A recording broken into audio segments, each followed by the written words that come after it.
So I'm joined today by Robin Cogan. She is on the board of directors for the National Association of School Nurses. She's worked more than 20 years as a school nurse in the Camden School District in New Jersey. And she also teaches at Rutgers University in their school nurse certificate program. So Robin, thank you so much for being here today. David, I'm so honored you invited me to your podcast. I have been following your work for so many years, and I just appreciate the efforts that you put into this unbelievably important um, program. I mean, I don't even know what to call it. You have really devoted your life to bringing an attention to school safety like no other. So I really thank you, and thank you for including the school nurse perspective, because you're right. We are often overlooked, but yet we have so much vital information and perspective. And I have many things to say about why we're overlooked and how that can change. Right. Well, I have put the last 6.5 years into documenting every instance of gun violence on school property back to the 60s. I am a relative newcomer to the space of education and school safety, but you are not. You know all about this. So I'm really interested. Nursing is such a noble profession. School nursing is a sub-discipline in that I think a lot of people don't even realize is a career option. But it's, different from other clinical settings. It's probably a very rewarding job in a lot of ways. Can you just talk to me about how you came into nursing, and then once you were in nursing, what drew you to working in schools? Yeah, so most school nurses, actually, we trend older. I have to say that. Most school nurses do not go right into school nursing right out of school. It really is a specialty independent practice. And to become an effective school nurse, you really have to have a strong clinical background. You have to have strong assessment skills, and you have to be wide-eyed and understand that you will be working with very few resources, mostly independently, in an environment that really does not understand the scope of your role or your practice. And so I came to school nursing, like most of my education, in a very circuitous way. I actually was an art therapist before I went back to school and became a nurse. I was always interested in psych. And when I became a nurse, I specialized in psych and substance use disorder. But I somehow ended up in case management, meandered my way to somehow ending up, and this is exactly how my career path has been. I ended up working for a railroad, and the railroad was taken over by a much bigger railroad. And so I had two small children at the time. I have twin girls, and my daughters wanted to go to overnight camp. So I had this kind of hiatus, this moment that I had some time off with pay after I lost my position. And we all went to camp together. And everybody I worked with was a school nurse. And I said, oh, that sounds like a great opportunity. And so that summer, I went to camp that September, and it was September of 2001. I had my job interview for Camden City Schools on September 12th, 2001. And I remember driving to that job interview thinking, isn't the world basically coming to an end? We were so, at that moment, it just, nothing seemed real. We were in such a surreal moment, which would be replicated so many years later with COVID, right? But here I was, in Camden, and I don't know if you know all of my history, but I have a very deep family history related to gun violence in that city. So for me to even choose that city was a deeply personal choice. And so they immediately offered me the job, and I began my career as a school nurse. And because unfortunately in school nursing, honestly, there is not a lot of room for upward mobility, I had to learn to grow, as I say, horizontally. So that's So talk to me about, yeah. You're giving that snapshot. It's the Twin Towers have just fallen. It's post 9/11. the What day. was it? What was it like in the schools at that time? What was your biggest challenge just in day to day in the early 2000s? It actually reminds me of COVID. We were very off kilter. No one knew where the future was going. We had just entered, the 2000s. Everything was new. And it was a terribly unfortunate way to enter into a new century. And at school at that time, I feel like now, in comparison to everything else that's happened, we were actually very naive and much more innocent, obviously, prior to 9/11 than we were after. But the 2 points, I guess, when we look at this 21st century, we're going to talk about 9/11, we're going to talk children, and we're going to talk about COVID. And we're not even a quarter of the way into the century, right? So I feel like our world experienced a huge, our country especially, and the rest of the world, experienced a huge collective trauma after 9/11. And that trauma has played out in school since then. Of course, Columbine happened in 99. So when we think about the mass school shootings, even though obviously there were many prior to that, that's kind of the pivotal one.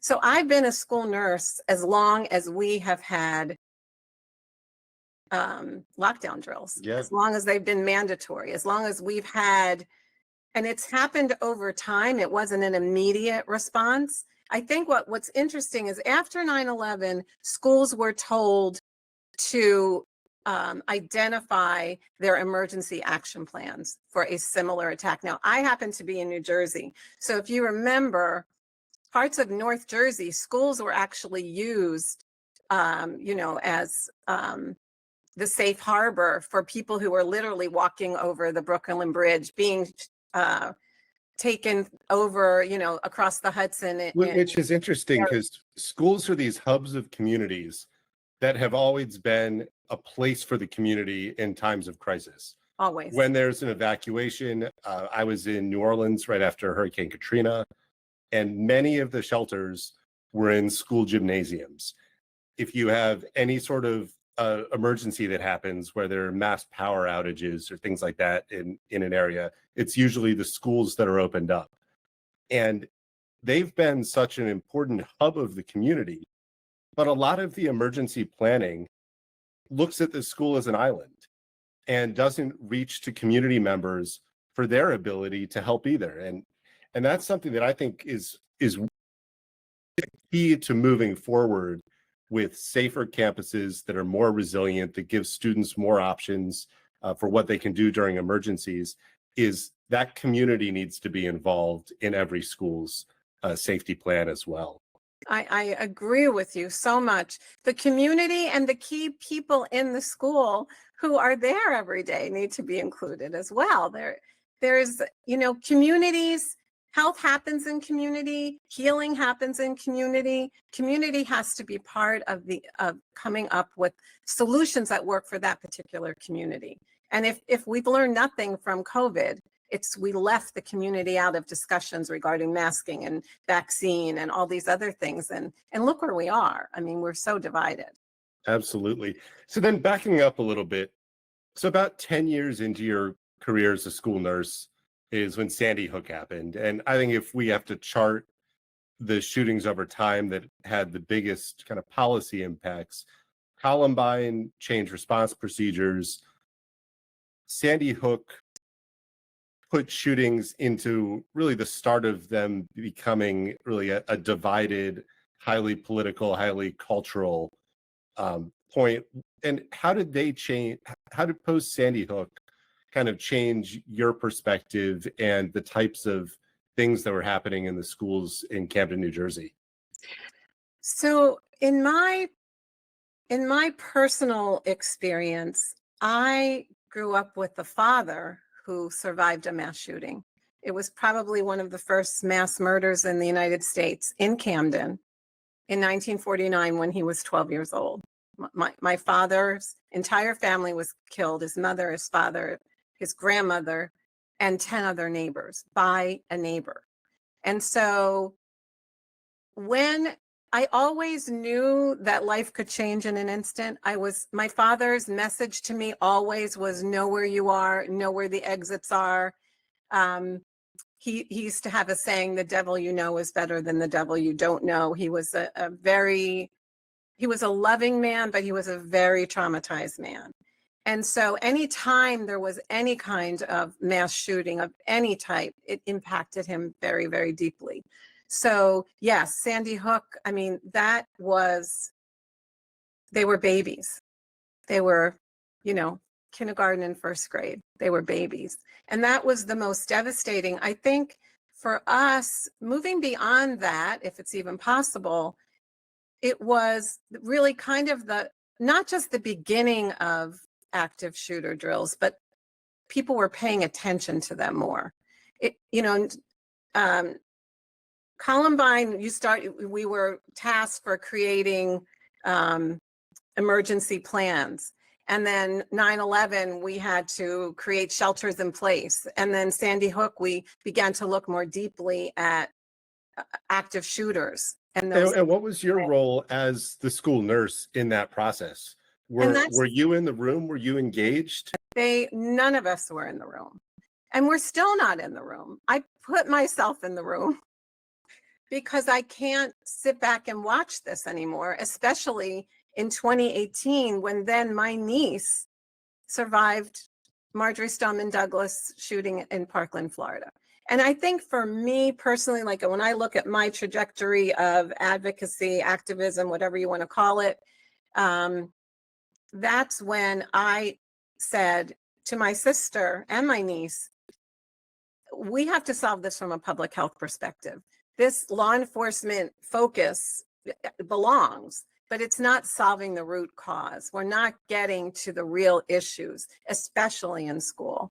Well, it's interesting when you say, that it's a law enforcement centric approach, because in a lot of ways, hearing you talk, there are parallels between a school police officer and a school nurse. It's somebody who's not from the traditional academic and education perspective. It's somebody that likely worked in a different discipline within that field prior to ending up in a school, like in a municipal police department. Somebody works in patrol before there's an opportunity for them to be a school police officer in most cases. And then they're a person who is working by themselves in a lot of cases, sometimes covering multiple campuses. They might have their own set of management instead of the school principal. So they're in very many ways kind of a loner and an outsider within that school community, but they've been thrust into the center of all of this planning around school security and lockdowns and response now. How do you see one thing about that though, David, because we don't have school police officers. There's many school districts that don't. They may have a security officer, but they are not a retired police officer. They are a young, actually not well paid for such an important job, kind of entry level position with maybe handcuffs. There are some schools, obviously different parts of the country, they're handling this very differently. But in Camden, we don't have police officers. Do we have a relationship with the police department? We do. I think it needs to be much more fluid, and there needs to be school nurses in these conversations. Even on a grander scale, when you look at what the White House just put out, and I am thrilled to know that the White House believes that we should be talking about safe storage in school, that directive was sent to superintendents and principals. It was not sent to school nurses. So I on that, what to have been in that. I mean, I even wrote to them and said, wait a minute, you missed a great opportunity here. This is our area of expertise. Don't leave us out, because guess what? My superintendent didn't know anything about that program. I'm still trying to get it into my school. So back up a second here. We probably should have started with this. What are all the responsibilities that a school nurse has? Because everybody remembers having, a stomach ache in elementary school, and the school nurse is somewhere where you can go lie down for a minute, and if you're not feeling better, your parents pick you up. But That's probably the most experience that a lot of people have with the school nurse. What does the school nurse do every day and every week and every month? Well, I guess you can ask, what doesn't the school nurse do every day and every week and every month? Because what we do is, we bridge health and education. We are that link. We are responsible for the health and the well-being of all the students, most of the staff, and even visitors in the building. And people do not realize the full scope of our practice. It is vast. And we in any given day, we can be first responder for a life-threatening emergency. We have Narcan in our schools. We have EpiPens in our schools. I mean, I can just give you the data around the percentage of students who never had a history of an allergic reaction. 25% of them will have their first anaphylaxis at school. There are so many moments that a school nurse being present is a life or death outcome. And so this is why it is so important to understand the scope, the full role of what school nurses do. I mean, we provide mental health support. Listen, even before COVID, 35% of our time was spent on mental health issues. Not just the daily tasks of, our mandatory screenings, which there are, we could have also, our ratios could be one school nurse to several thousand kids all by herself. It could be one school nurse to 6 buildings that aren't even near each other. And we are responsible for providing the health and safety for that school. Now, every state has a different workflow. Some states, the school nurse acts more as a consultant, and there are unlicensed assistive personnel in offices doing kind of the day-to-day. But in some schools where it's most effective, there is a certified school nurse in New Jersey in almost every single building. And that sounds great, except how about if it's a high school and there's 3,000 kids? We're doing sports physicals. We're taking care of emergencies, not to mention fights that break out in school, kids who are overdosing. We handle every single medical issue, whether it's small or large, anything that walks through our door. That's why every single day is different. And when we create what we think is a schedule for the day, it's really what interrupts us that is our true work. So we are care coordinators. We link our students up to insurance. We provide case management. We have to know all the resources in the areas where we're working. We deal with every social determinant of health, homelessness, food insecurities, families that are going through crises. Though we don't leave those things at home. And truthfully, neither do the teachers. So at this moment, honestly, we have post-COVID, if that's where we are, and not just post-COVID, but in a world where we feel really, truly unsafe many times at school, people are on edge. And I don't think we can underscore that enough. The sense of psychological and physical safety is not present in many school buildings right now. And do you see that as a difference from the way that you felt back in the early 2000s and the way that students and staff members felt? I see that as a difference as the escalation of the proliferation of guns everywhere and the escalation of school violence increases. We know that from basically, look at the last, 4 years, it's escalated so much. And we wouldn't have known that had you not kept that data and did that data mining. Well, that was a big surprise for me too, because this project started in 2018 as an effort to better understand Parkland, to see what were the characteristics of that shooting. How do you stop planned attacks? But then you realize that 3 weeks before Parkland, 20 people were shot in Marshall County, Kentucky during and a planned nobody attack was at talking schools. about it. 2 months after Parkland, 27 people were shot at Santa Fe High School. And that every single year, there are a couple of planned attacks, but almost every single day, there's a shooting on a campus. And it's almost always a fight that escalates. And when that fight escalates, if somebody's carrying a gun, and there seems to be a difference in the number of teenagers and even middle school students who are carrying guns habitually with them every day inside schools that is different from any other point in our history. What From do you see that well, in Camden, New I Jersey? I see. So in Camden itself, and I'm going to knock all over the place, we have not had an on-site school shooting. We have tremendous community violence. A student was killed last weekend, the weekend before.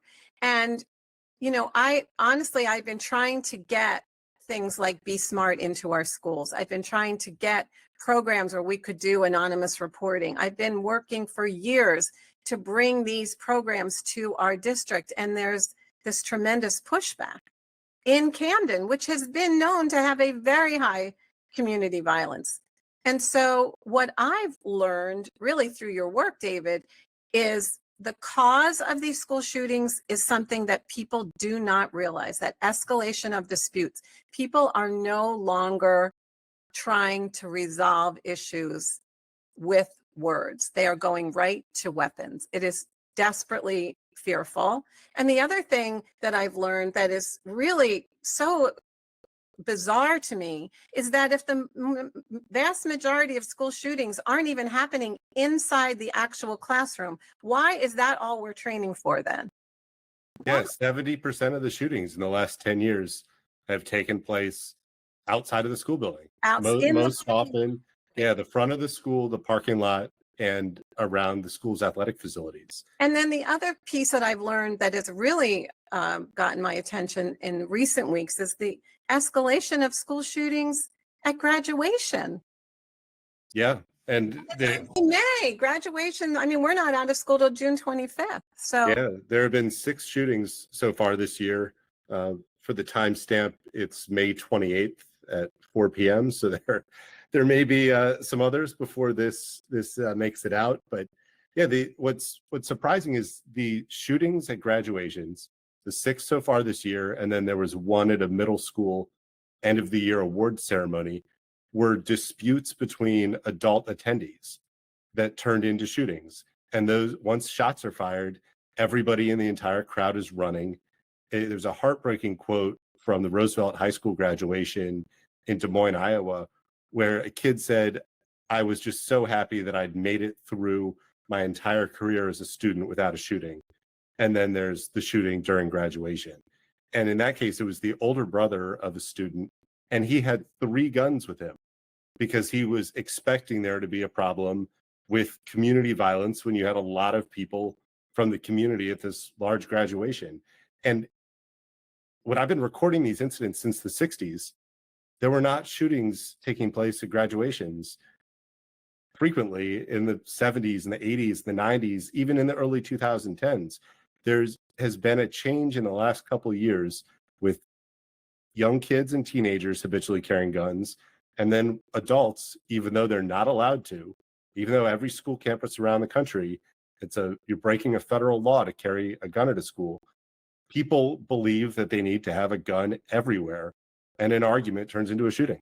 immediately, and it becomes lethal because of that, unfettered access to loaded weapons that are not stored. I Yeah, mean, and not just the guns lethal. being stolen out of cars.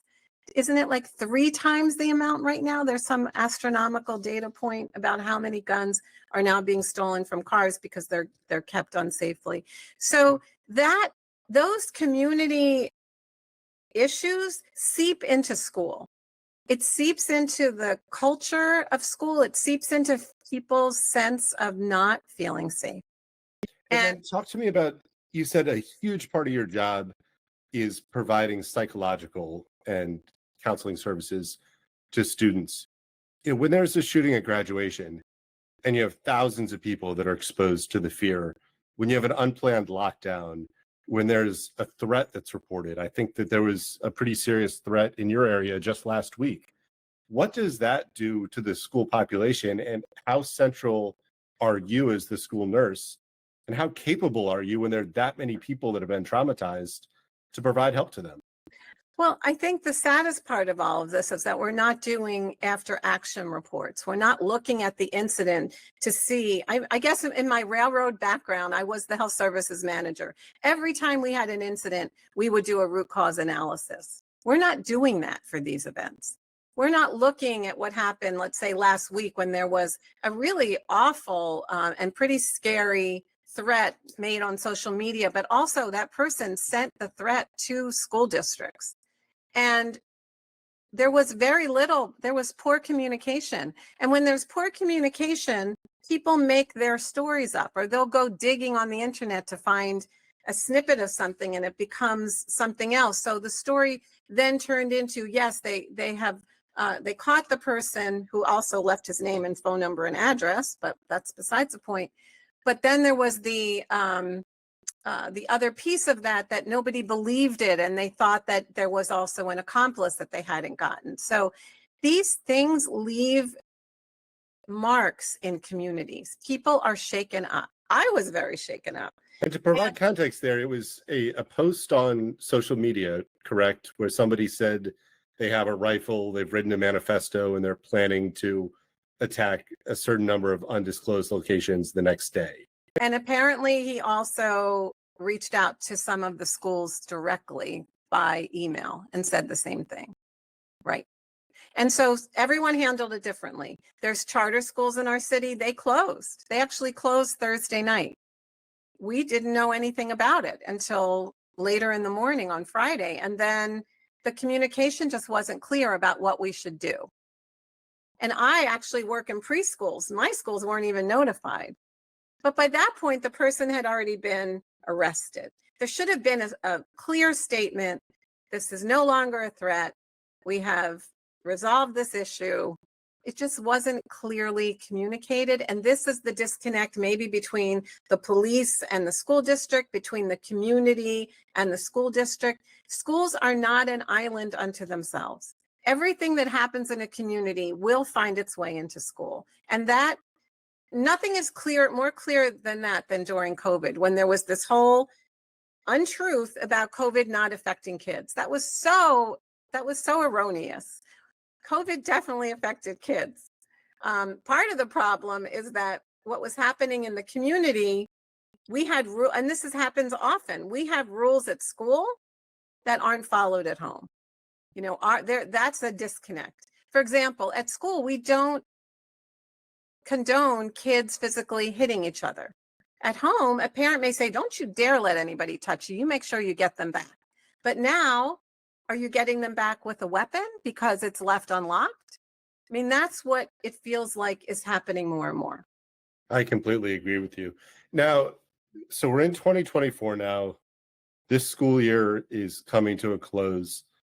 There has not been a lot of high profile coverage of shootings at schools, but there are actually a bunch of pretty significant incidents that I've shared information with you about. On the first day back from winter break in Perry, Iowa, about 30 miles outside of Des Moines, there was a student who had written extensively about school shootings, was in a Discord chat called School Massacre Planning, had made threats to other students because they were immediately aware of the situation as soon as it happened. They knew exactly who had committed the shooting and why. It was a kid who was extensively bullied. It looks like his younger sibling was enduring bullying as well. Student was able to bring a shotgun and a handgun into the school earlier in the morning. You know, not all school systems are the same. I think this is something people don't understand nationally. Your Camden, New Jersey, or New York schools are completely different from a school in rural Iowa, where kids might arrive at the school an hour early because there's a rural bus route that drops them off. Then the bus has to go, to a second route. So he was there at this kind of soft time in the day before things are set up, before everybody's ready to go. And he opens fire in the hallway and kills a classmate, kills the school principal, wounded 7 others. And that just really didn't get any national attention.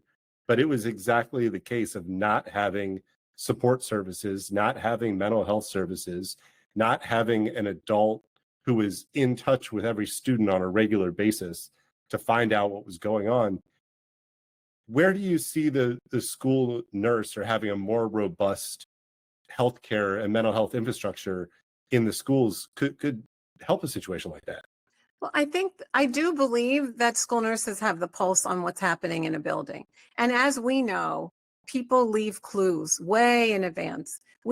People leave clues sometimes years in advance. Sometimes these plannings happen over a good deal of time and other people are aware. And it's why we continue to have a culture of not sharing this information, not bringing these concerns forward. I personally think it's the language that we use, we continue to use, the law enforcement language and the like threat assessment language that is from Secret Service language, that if we would change the language to meet the place where we are trying to implement these policies and call it anything but a threat, because you're asking people to call somebody else's child a threat.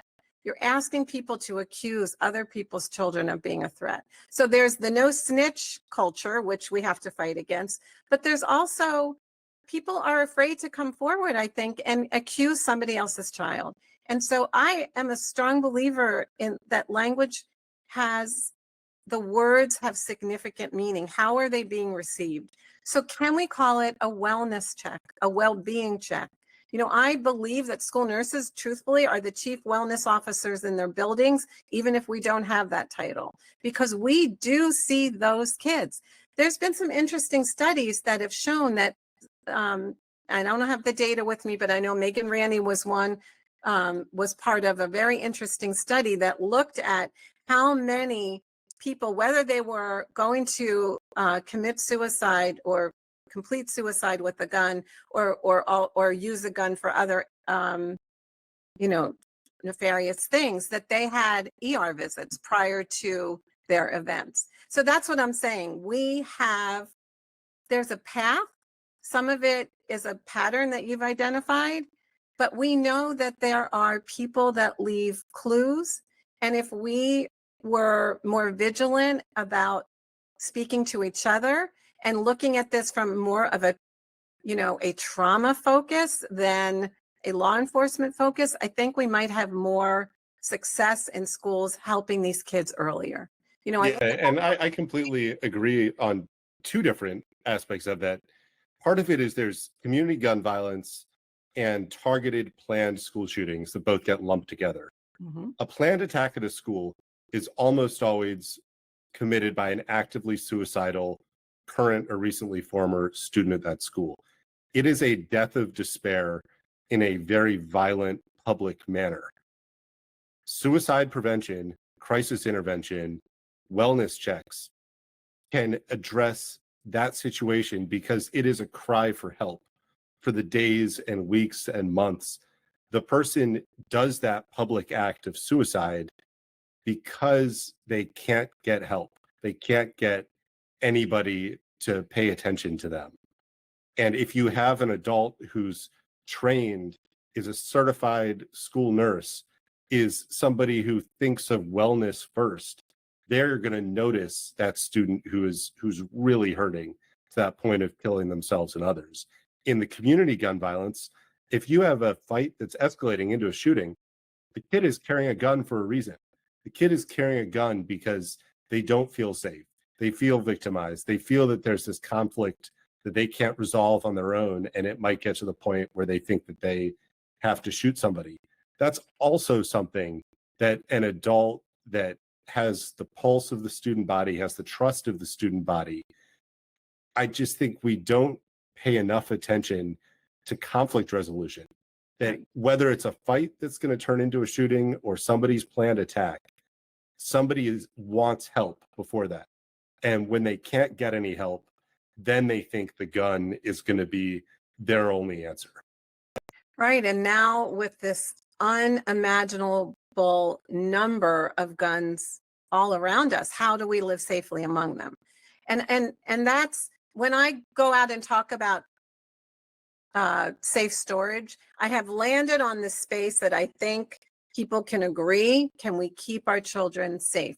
That can be a collective action that no matter what side of this issue you're on, we want kids to be safe. We don't want gun violence to be the #1 cause of death of children and teens. So it's been kind of a message that I feel that people can hear. And that's what I've been focused on for a very long time, because in all the other areas of this work, it's the one that I think belongs in school, especially that safe storage education message with equipment, because that's the best idea. It's that idea of, a harm reduction model where we're providing education with equipment, not asking probing questions, not accusing anyone of anything, kind of just saying, I mean, imagine like at a back to school night, at a health fair, why aren't we having these things available? I completely agree with you. Right? It's not the third rail. It's a line, it's a life-saving line. I don't, it's changing the conversation. It's turning it on its head. And that's why, I mean, as a school nurse, it's the public health view of where we are, what can we do from a public health perspective. Of course, we have to know the full scope of the problem. And David, your work has given us this body of data that is so, you have identified and so many different issues that can be addressed through additional research. Just the escalation of dispute issue. We know when something is not resolved at school, it leaves, goes into the community gets even more angry about it and brings it back to school. I have seen that happen in my own building time and time again. Kids are fighting about something, then family members get involved, then they come back to school to go to get the other people involved. And before you know it, we have a tragedy. So unfortunately, my data collection has shown that there's a dramatic rise year over year. We're in a different pattern now. There are 350 shootings at schools last year.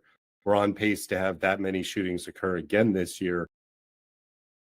5 years from now, if you could have any resources, if you could have additional staff, additional training, what would your vision be from your perspective as a school nurse to make a dent in that curve, to turn this problem in the other direction if you had unlimited resources to do it? So in my deepest dreams and of what I could design, I would want to have a health services team in every school, not a solo nurse trying to dig through all of this by herself. We need to work in a team. And who would be on that team? It would be the number of school nurses to meet the need of the population and the acuity. So it could be 2 certified school nurses with a social worker, with a school psychologist, with someone who really, a behavioralist who really understands trauma. We would be working on healing-centered engagement with our kids instead of unnecessarily, and people may not agree with this, but this sense of, kick the problem out, shove the problem under the rug, don't talk about it, don't tell the truth about the bullying that's really going on in your school, because that is rampant. They have these harassment, intimidation, and bullying laws, but they're self-reports. So are they really true? Are they really true? I don't believe that they are. And so we have to deal with what is. Kids are not learning how to resolve issues, even small issues, because adults are not showing them. They are not mirroring how to live in civil society. We have an uncivilized society right now. And the more guns we have floating around, free floating, the littlest sense of disrespect can become a lethal attack. Yeah. And it's not just 17 and 18-year-olds, it's 14-year-olds. It's a 6-year-old It's 12-year-olds, yeah. The 6-year-old who shot his first grade teacher. That was so predictable, so preventable. And that's it. These things are predictable, therefore they're preventable. We're just not working on the prevention side enough. And we're working in these, this belongs to law enforcement. This teeny little piece belongs to school, but no, let's not include the school nurses because there's not enough of them and we don't really know what they do anyway. Well, that has got to end. And I really hope one day when I go to the White House, I can say, hey, think of us. I mean, we're here on the ground. Schools are reunification centers, for God's sake, after school shootings, right? Schools are that place where students need to feel safe. And I remember during COVID, I had a fight with, it was an on-air fight with someone in the New Jersey legislature, because they were talking about how we had to keep all the windows and all the doors open during school because we have old buildings and we don't have good air circulation. And I said, excuse me, we have to lock all the doors and lock all the windows because we have community violence. Well, he said, don't bring guns into this. And I said, I have to bring guns into this. And then just a few days later, a Sandy Hook mom texted me in the middle of the night. Well, she sent me a private message on Twitter, and we've become friends. She knew me as the school nurse who talked about gun violence, and she said, Robin, I only have one child left. She lost her daughter. Her daughter died in Sandy Hook. Her daughter was 6, her son was 8. She said, I only have one child left. He was turning 17. What should I do about sending him back to school? And I remember thinking, I was having this tremendous disconnect in my mind about safety, that COVID was bringing up all the issues around school safety and the lack of school safety with guns because it was invisible, just like the guns were invisible. They came out of nowhere, right? And it was that sense of, yes, these things are connected, and the connection is safety. How do we bring safety back to our most sacred spaces? Schools, libraries, front porches, grocery stores, places of worship. All these places have been invaded. Concerts. I mean, I could go on and on, right? Yeah, I completely Fourth agree of with you. July parade, Super Bowl parade. I mean, and I am a new grandmom, David. I have a little 6-month-old baby, my daughter and son-in-law. Her name is Nora. And I have never been more dedicated to this work. I've always been dedicated, but since that little girl came into this world, I thought, we have enough history of trauma in our own family, of 2 mass shootings over 3 generations, and the trauma that caused all the other generations and the kids. It has to be resolved. Yeah, we have to turn this trend around, because unfortunately there's 60 million kids in school at 100,000 public school campuses, another 30,000 private school campuses. From talking to experts in this industry, a lot of people believe that there are teenagers carrying guns in almost every school in the country, almost every day. Almost every day. And we could have, there were 350 shootings last year. If this trend doesn't turn around, there could be 1,000 or 5,000 or 10,000 shootings that are happening at schools every year, because those mirror the rates of community gun violence in some of these areas. Then when we bring more guns into school, because you're arming teachers who have no business having a gun at school, school is a boiling pot on a good day. It is a boiling pot. To have a teacher, or even, an untrained security guard with a gun, I just can't even imagine the terror that could happen. I mean, kids have already found guns left in bathrooms that were loaded by teachers who left them, or security that left them. We cannot accept that as normal. Yeah. That's so reactive. That is not prevention. Yeah. And that's the point that I hit over and over, and get out of here on this. When a student brings a gun to campus, in so many ways, it's already too late. Too late. We've failed to identify the problem. We've failed to identify the warning signs. We've failed to make the different steps in risk reduction to make sure that a young child or teenager can't carry around a deadly weapon. All of those elements have already failed once that gun's on the campus. And we're putting so much effort into what to do after the shot is fired. Always. But for a fraction of that cost, we can prevent a lot of these incidents before they ever happen.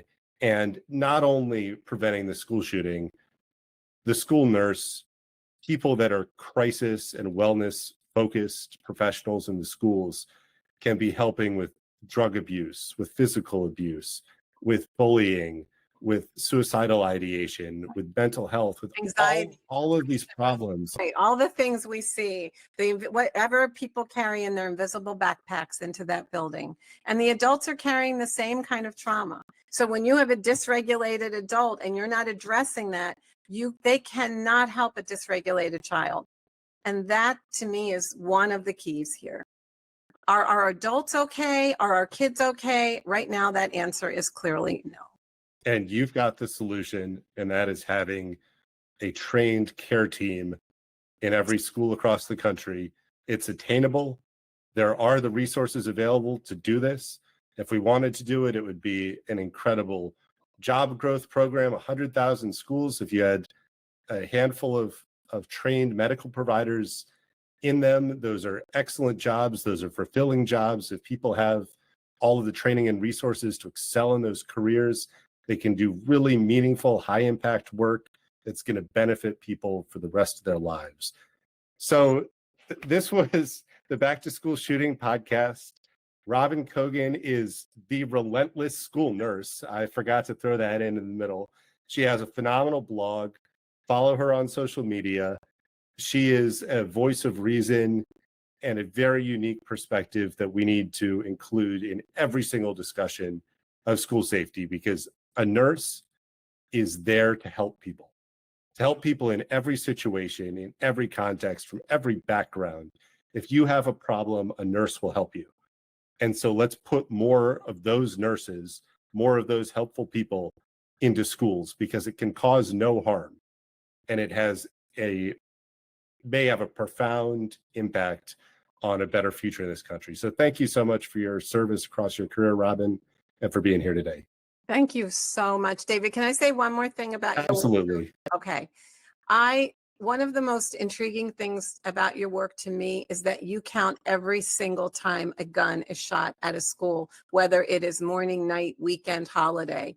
And I can't tell you how powerful that is, because the fact that you count that, you are acknowledging that schools are sacred spaces, that when that happens, that sacred space is being impacted, and that impact lasts. It vibrates. It doesn't go away. It doesn't matter if the school was closed. That was our safe space. So I know sometimes you get pushback about that, but you have great answers to why you do what you do. And I just have the highest regard for your work. And thank you for inviting me onto your podcast. Absolutely. We've got a commitment to make those sacred spaces safe again, and we're going to keep working towards that.